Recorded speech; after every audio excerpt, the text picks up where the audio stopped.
Hello beautiful souls, எல்லோரும் எப்படி இருக்கீங்க? நான் சூப்பராக இருக்கேன். இங்கே ஹாலிடேஸ், ஸோ செமையாக ஊர் சுற்றி என்ஜாய் பண்ணிகிட்ருக்கேன்.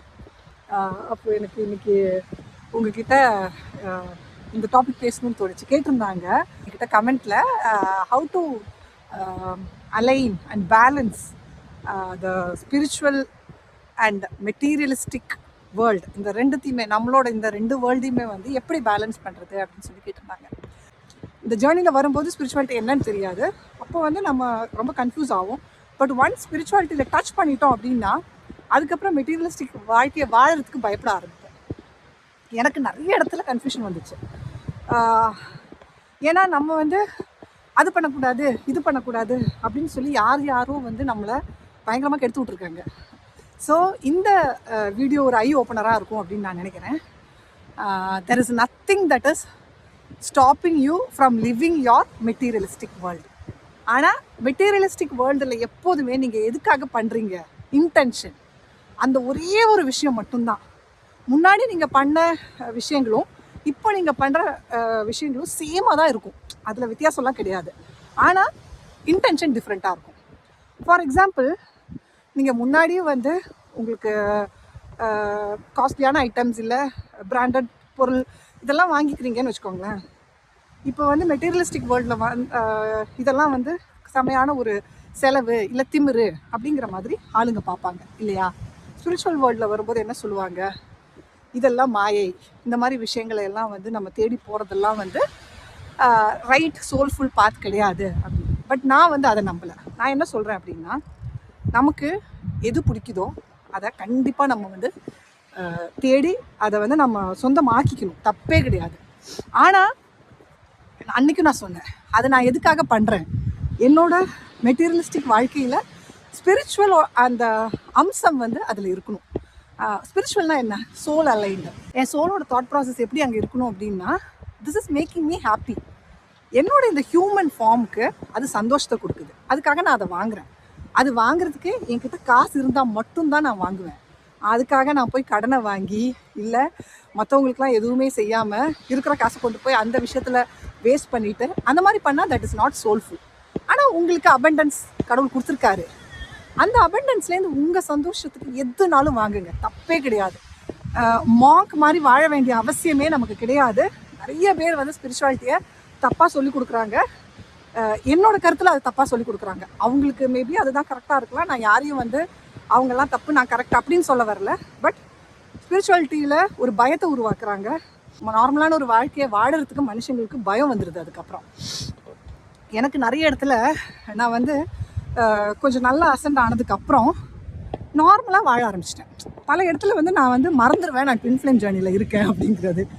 சாதாரணமாக பழைய மாதிரி வாழும்போது திடீர்னு ஒரு பயம் வரும், ஐயோ நான் ஸ்பிரிச்சுவலாகவே வாழலையே, ஏதோ என்னமோ தப்பாக நடக்க போகுது, நான் எல்லாத்தையுமே மறந்துட்டேன் அப்படிங்கிற மாதிரி ஒரு பிரச்சனை வரும் நமக்கு மனசுக்குள்ளே. அப்போ எனக்கு நிறைய இது வந்து இனிஷியல் டேஸில் நிறைய வாட்டி வந்துட்டு என்ன ஆகும் அப்படின்னா, திரும்ப நானே என்னை ரெஸ்ட்ரிக்ட் பண்ணிவிட்டு நான் திரும்ப வந்து இல்லை நான் இந்த மாதிரிலாம் ஓவராக என்ஜாய் பண்ணக்கூடாது, நான் வந்து என்னோடய இண்டிவிஜுவல் சந்தோஷத்தில் ரொம்ப கான்சென்ட்ரேட் பண்ணக்கூடாது, இந்த மாதிரிலாம் தப்பாக நினச்சிக்கிட்டு எல்லாத்தையுமே அவாய்ட் பண்ண ஆரம்பித்தேன். தெரியாமல் நம்ம வந்து அது பண்ணும்போது திரும்ப நம்ம வந்து மைண்டை யோசிச்சு அகெயின் இல்லை I have to be in spirituality அப்படிங்கிற ஒரு தாட் ப்ராசஸ் வர ஆரம்பிச்சது. ஆனால் இப்போது என்னோடய ஸ்டேஜில் நான் என்ன சொல்லுவேன் அப்படின்னா, எனக்கு சந்தோஷம் தர்ற எல்லா விஷயமும் அது மற்றவங்கள பாதிக்கக்கூடாது, ஏன் சோலுக்கு அது கெடுதலாக இருக்கக்கூடாது, என்னோடய பாடிக்கும் அது கெடுதலாக இருக்கக்கூடாது. And it should not be something to show off, மற்றவங்களுக்கு காட்டிக்கிறதுக்காக இல்லை மற்றவங்கள வந்து பொறாமப்படுத்துறதுக்காக இல்லை நான் வந்து இதெல்லாம் அடைஞ்சிட்டேங்கிற ஒரு திமிரில் அதெல்லாம் அது பண்ணால் it is not the spiritual way of living. ஆனால் இதெல்லாம் உங்கள் சந்தோஷத்துக்காக, உங்களுக்கு வந்து சின்ன வயசுலேருந்து நிறைய விஷயங்கள் வந்து இதெல்லாம் எனக்கு கிடைக்கலையே அப்படிங்கிற ஒரு ஏக்கம் இருந்திருக்கும் இல்லையா? அந்த மாதிரி விஷயங்கள்லாம் நமக்கு கிடைக்கும்போது எவ்வளோ சந்தோஷமாக இருக்கும். அது வந்து சோல் அலைன்டாக கிடைக்கும்போது செம்ம சந்தோஷமாக இருக்கும். எனக்கு வந்து இப்போ இந்த வாழ்க்கை அப்படி தான். ஏன்னா என்னை பொறுத்த வரைக்கும் நான் வாழ்ந்த வாழ்க்கைனா ஒரே ஒரு ரூமில் நான், எங்கள் அம்மா, அப்பா, அக்கா, நாங்கள் 4 பேர் ஒரே வீடு தான். அதில் வந்து ஒரு சின்ன பார்ட்டிஷன் மாதிரி கிச்சன் மாதிரி இருக்கும், ரூம்லாம் கிடையாது. அந்த மாதிரி ஒரு இடத்துல தாங்க நாங்கள் வளர்ந்து வந்தோம். அங்கே வந்து அம்மா வந்து அதில் வேற மிஷின் போட்டு தைச்சிட்ருப்பாங்க.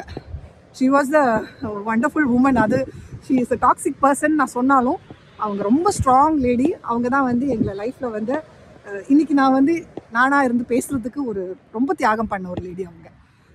ஸோ அதனால தான் நான் சொல்லுவேன், அதெல்லாம் வந்து நம்ம கர்மாவோட பார்ட்டாக தான் அவங்க டாக்ஸிசிட்டியை காட்டுறாங்களே ஒழிய அவங்களுக்கு நம்ம மேலே அன்பு இல்லாமல் கிடையாது. அந்த மாதிரி ஒரு சுச்சுவேஷன்லேருந்து என் லைஃப்பில் நான் படிப்படியாக முன்னேறி ஒவ்வொரு இடமும் வரும்போது நமக்கு அவ்வளோ சந்தோஷம் இருக்கும். ஆனால் பயம் இருந்துக்கிட்டே இருந்தது அந்த டைம்ல எல்லாம். என்னோட அம்மாவோட அந்த விடாமுயற்சினால் எங்களுக்கு கொடுத்த எஜுகேஷன் தான். அன்றைக்கே எங்களை வந்து இங்கிலீஷ் மீடியம் படிக்க வச்சாங்க, காசே இல்லைன்னா கூட. ஸோ நிறைய பேர் வந்து எங்கள் அம்மாவையும் அப்பாவையும் குறை சொன்னாங்க, தேவையில்லாமல் காசை ஸ்பெண்ட் பண்ணுறாங்க அப்படின்னு சொல்லிட்டு, அதுவும் பொம்பளை பசங்களுக்கு அப்படிங்கிற மாதிரி. ஸோ அந்த இடத்துலேருந்து வி கேம், நானும் என் அக்காவும் 2 பேருமே நாங்கள் நல்ல ஒரு பொசிஷனில் இன்றைக்கி இருக்கோம் அப்படின்னா அது வந்து அவங்க செஞ்ச தியாகம் தான். ஸோ அப்படி ஒரு வாழ்க்கையில் நம்ம வாழ்ந்துட்டு இருக்கும்போது இன்றைக்கி வந்து நிறைய விஷயங்கள் நமக்கு பெரிய ஒரு அச்சீவ்மெண்ட்டாக இருக்கும். ஸோ அந்த அச்சீவ்மெண்ட்டை நம்ம ஏன் பயப்படணும்? அன்னைக்கு கிடைக்காத ஒரு வாழ்க்கை, அன்னைக்கு வந்து எனக்கு வந்து இந்தியாவை விட்டு நான் வெளியில் போவேன்னு கூட நினைக்கல. ஆனால் இன்றைக்கி நானாக ஒரு போல்டாக ஒரு டிசிஷன் எடுத்து அப்படி வெளியில் வந்து அண்ட் எனக்கு வந்து கடவுள் கரெக்டாக அமைச்சு தர்றாரு. நான் கரெக்டாக பண்ணலைன்னா கண்டிப்பாக கடவுள் எனக்கு கரெக்டாக அமைச்சு தர மாட்டார். நான் என்ன தப்பு பண்ணாலும் அவர் வந்து எனக்கு கைட் பண்ணுவார். ஸோ எனக்கு கரெக்டாக நான் பண்ணி எனக்கு கிடைக்கிற ஒரு நல்ல விஷயமா இருந்ததுன்னா ஏன் நான் அதை ஸ்டாப் பண்ணணும்? இப்போ கூட எனக்கு வந்து ஆக்சுவலி இந்த 4 days வந்து ஹாலிடேஸ் எனக்கு வேணும்னா ஹாலிடேஸ் கொடுக்கலாம் அவங்க, இல்லைனா வந்து ஒர்க்குக்கு வர சொல்லலாம்.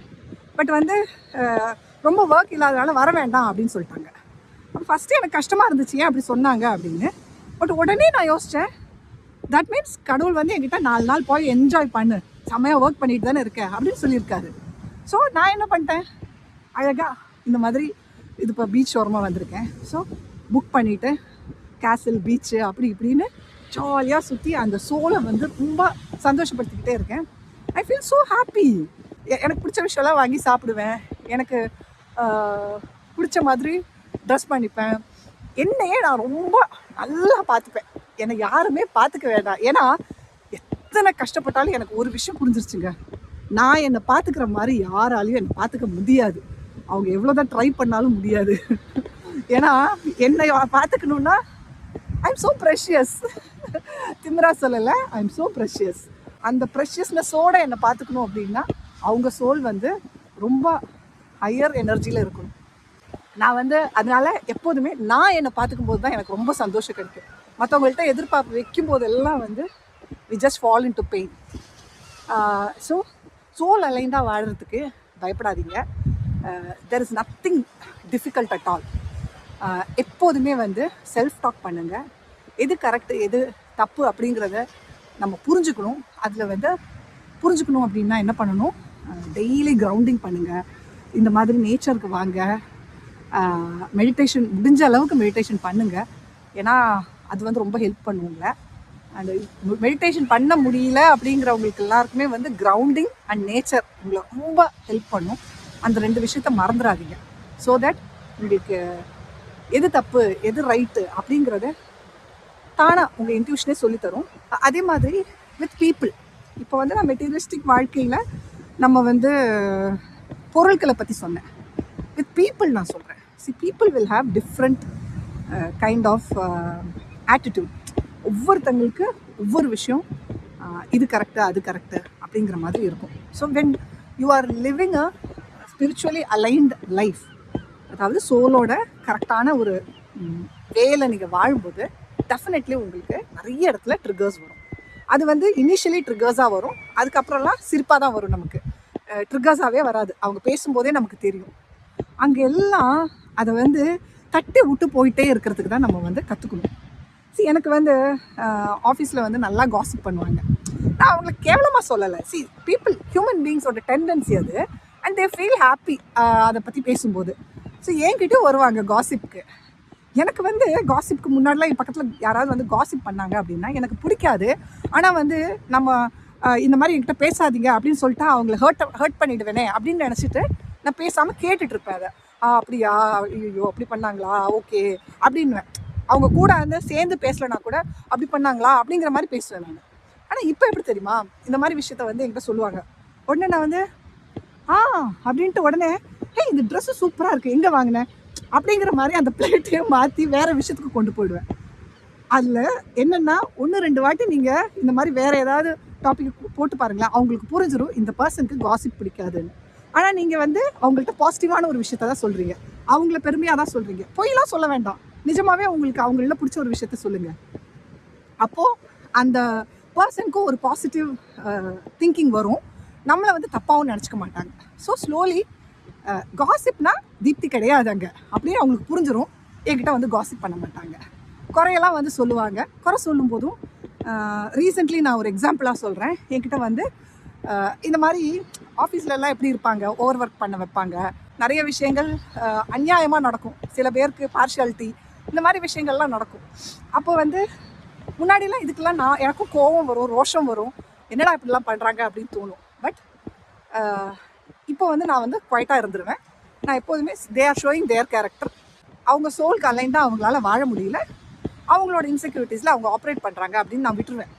இப்படி இருக்கும்போது சில பேருக்கு வந்து என் மேலே கோவம் என்ன அப்படின்னா, நான் வந்து ரொம்ப டிப்ளமேட்டிக்காக இருக்கேன், அதாவது எனக்கு எந்த பிரச்சனையும் வந்துடக்கூடாது அப்படிங்கிற மாதிரி நான் வந்து எதையுமே வந்து பேச மாட்டேங்கிறேன் அப்படின்னு சொன்னாங்க. ஸோ நான் அவங்கள்ட்ட அன்றைக்கி கிளியராக சொன்னேன், எனக்கும் இதே மாதிரி எக்ஸ்பீரியன்ஸஸ் லைஃப்பில் இருந்திருக்கு. அன்றைக்கி எல்லாம் நான் வந்து நிறைய இடத்துல வந்து பேசியிருக்கேன், சண்டை போட்டிருக்கேன். அப்போல்லாம் எனக்கு மட்டும்தான் பெயின் வந்துச்சு. There are 3 ways of reacting. நான் அவங்களுக்கு சொல்லிக் கொடுத்த ஒரு விஷயம் இது. அவர் வந்து என்னோட ரொம்ப சீனியரான பர்சன், அவர்கிட்ட நான் சொன்னேன் இது. There are 3 ways of reacting. ஒன்று அப்படிங்கிறது நம்ம இதெல்லாம் கேட்டுட்டு பேசாமல் இருந்துடணும். செகண்ட் அப்படிங்கிறது நம்ம கேட்டுட்டு கோவத்தில் என்னால் இதெல்லாம் பண்ண முடியாது அப்படின்னு சொல்லி அவங்கள்ட்ட சண்டை போடணும். மூணாவது என்னென்னா, எல்லாத்தையும் கேட்டுக்கிட்டு ஒன்றுமே செய்யாமல் இருந்துடணும். ஃபஸ்ட் ஆப்ஷனில் வந்து நம்ம செஞ்சிடுறோம், தேர்ட் ஆப்ஷனில் வந்து ஒன்றுமே செய்ய மாட்டேங்கிறோம். ஸோ நான் சொன்னேன், ஃபஸ்ட் ஆப்ஷனுங்கிறது நம்ம கேட்டுட்டு செஞ்சிடுறோம், ஓகே, அதுதான் வந்து நான் செய்கிற ஒரு விஷயம். செகண்ட் ஆப்ஷனில் வந்து நம்ம கோவப்படும்போது என்ன ஆகுது, பயங்கரமான ஒரு ஸ்ட்ரெஸ் அங்கே உருவாகுது. நம்ம வந்து அந்த பர்சன் கூட நம்ம இருக்கிற ரிலேஷன்ஷிப்பு கெடுதல் ஆகிடுது, அங்கே ஒரு நல்ல ரிலேஷன்ஷிப் கிடையாது. அப்புறம் அதுக்கப்புறம் அந்த ஆஃபீஸ் அட்மாஸ்ஃபியரே ரொம்ப கேவலமாக இருக்கும், எல்லாருக்கூடையும் பிரச்சனையாக இருக்கும், நமக்கும் கில்ட்டியாக ஃபீல் ஆகும், அவங்களுக்கும் நம்ம மேலே கோவம், அதுக்கப்புறம் அதை மனசில் வச்சுக்கிட்டே பல இடத்துல பிஹேவ் பண்ணுவாங்க. இதெல்லாம் ஒரு கைண்ட் ஆஃப் நெகட்டிவ் சிச்சுவேஷன், நம்மளை ஹார்ம் பண்ணுற சிச்சுவேஷன். அதுக்கப்புறமும் அதே மாதிரி தேர்ட் ஆப்ஷன்னா, நம்ம வந்து எதிர்க்கலை, ஆனால் நான் அந்த வேலையை செய்ய மாட்டேங்கிறேன். அப்போவும் என்னென்னா, நம்மளை பற்றி அவங்க தப்பாக தான் பேசுவாங்க, இந்த பர்சனை வந்து இந்த ஜாபுக்கு ஃபிட்டான ஒரு பர்சன் கிடையாது அப்படிங்கிற மாதிரி கன்சிடர் பண்ணிவிட்டு ஒரு ஆப்பர்ச்சுனிட்டி வரும்போது நம்மளை கன்சிடர் பண்ண மாட்டாங்க இல்லையா. அதே மாதிரி நம்ம அந்த இடத்துல பண்ணாமல் இருக்கணும் அப்படின்னா அதுக்கும் ஒரு கைண்ட் ஆஃப் ஒரு நேச்சர் வேணும். ஏன்னா என்ன மாதிரி ஆளுங்களுக்கு அந்த மாதிரி பண்ணாமல் இருந்தாலும் கில்ட்டி தான். ஸோ வாயை கொடுத்து பேசிட்டு பண்ணுறதுக்கு பதிலாக வாயை கொடுக்காம பேசாமல் பண்ணுறது தானே நல்லது. அதையும் நான் சொன்னேன். அதே சமயம் நான் சொன்னேன், நான் இதை வந்து இப்படி தான் திங்க் பண்ணுவேன், அவங்க அவங்களோட நேச்சர்லேருந்து ஆப்ரேட் பண்ணுறாங்க, நான் கடவுள்கிட்ட கொடுத்துருவேன் அந்த ஒரு ஜாபை. அவங்க எப்படி ரியாக்ட் பண்ணுறாங்க, அவங்க என்ன எதிர்பார்க்குறாங்க, இதெல்லாம் வந்து கடவுள் வந்து அவங்களுக்கு என்ன லெசன்ஸ் கற்றுக் கொடுக்கணுமோ அதை கரெக்டாக அவங்க தப்பு பண்ணுறாங்க அப்படின்னா கடவுள் அவங்களுக்கு அது புரிய வச்சுருவாங்க. என்னை பொறுத்த வரைக்கும் நான் வந்து ஸ்டூபிட் கிடையாது, நீங்கள் என்கிட்ட பண்ணுறது இதுதான் அப்படின்னு புரிஞ்சுக்கிட்டு தான் நான் அக்செப்ட் பண்ணுறேன். எனக்கு நல்லா தெரியும் என்னை யூஸ் பண்ணுறாங்க அப்படிங்கிறது. ஆனால் அங்கே எந்த லிமிட் வரைக்கும் என்னை யூஸ் பண்ணலாம், எனக்கு வித்தின் மை ஹவர்ஸ் என்னோடய ஜாப் முடிஞ்சு எனக்கு எக்ஸ்ட்ரா ஒர்க் பண்ண முடிஞ்சதுன்னா நான் பண்ணுவேன். அதுக்காக எக்ஸ்ட்ரா டைம் உட்காந்து என்னோடய டைமை வேஸ்ட் பண்ணி நான் செய்ய மாட்டேன். என்னோடய ஜாபை விட்டுட்டு மற்றவங்களோட ஜாபை நான் பண்ண மாட்டேன். ஸோ இதெல்லாம் நான் பவுண்டரி செட் பண்ணிக்கிட்டு என்னால் பண்ண முடிஞ்சது நான் பண்ணி கொடுக்குறேன், எதுவுமே சொல்லாமல் செஞ்சு கொடுக்குறேன். அதில் எனக்கு சந்தோஷம்தான். அவங்க வந்து கொஞ்ச நாளுக்கு அப்புறம் அவங்களுக்கே தோணும், நான் வந்து இன்னொருத்தவங்களோட ஜாபை வந்து இந்த பர்சனுக்கு கொடுத்துருக்கேன், ஆனால் எந்த கம்ப்ளைண்ட்டும் பண்ணாமல் முடிஞ்ச அளவுக்கு அவங்க பண்ணுறாங்களே அப்படின்னு தான் யோசிப்பாங்க. ஸோ நம்ம soul aligned energy automatically will flip the other person's energy. இப்படி தான் நம்ம வந்து நம்ம ஸ்பிரிச்சுவல் லைஃப்பை வந்து மற்ற மெட்டீரியலிஸ்டிக் பீப்புளோட தாட்ஸோட மேட்ச் பண்ணி கொண்டு போக முடியும். ஆட்டோமேட்டிக்கலி நான் சொல்கிறேன், your positive energy will flip the other person's energy. ஆனால் உடனே நடக்கும்னு எதிர்பார்க்காதீங்க, அது ஸ்லோலி தான் நடக்கும். ஏன்னா அவங்களும் டிஸ்டார்டடாக இருக்கிறதுலேருந்து கொஞ்சம் பேலன்ஸ் ஆகி நம்ம எனர்ஜியில் மேட்ச் ஆகி வரணும். அதுக்காக அவங்க லைஃப் ஃபுல்லாக நம்மளோட மேட்ச் ஆகி நல்லா இருந்துருவாங்கன்னு சொல்லலை. ஒவ்வொரு விஷயங்களில் அவங்க மேட்ச் ஆவாங்க. அண்ட் பர்டிகுலர்லி நம்மக்கிட்ட மட்டும்தான் மேட்ச் ஆவாங்க, எல்லாருக்கிட்டையும் ஆகாது. ஏன்னா எல்லார் எனர்ஜியும் சேம் கிடையாது. So this is another tip which I would say. So லைஃப்பில் வந்து நிறைய விஷயங்கள் வரும், நிறைய ஃபேஸ் பண்ண வேண்டியதாக இருக்கும். So self talk and awareness, இதுதான் அந்த பேலன்ஸ் பண்ணி அலைண்டாக நம்ம வாழணும். அப்படின்னா இந்த 2 விஷயம்தான் நமக்கு ரொம்ப அதிகமாக இருக்கும். அவேர்னஸ் இருக்கணும், என்ன நடக்குது, நான் இங்கே என்ன பண்ணுறேன் அப்படிங்கிற அந்த ஒரு விஷயம். ஓகே, டியர்ஸ், டாபிக் கொஞ்சம் பெருசாக போயிடுச்சு, சாரி. ஓகே, டேக் கேர், பாய்.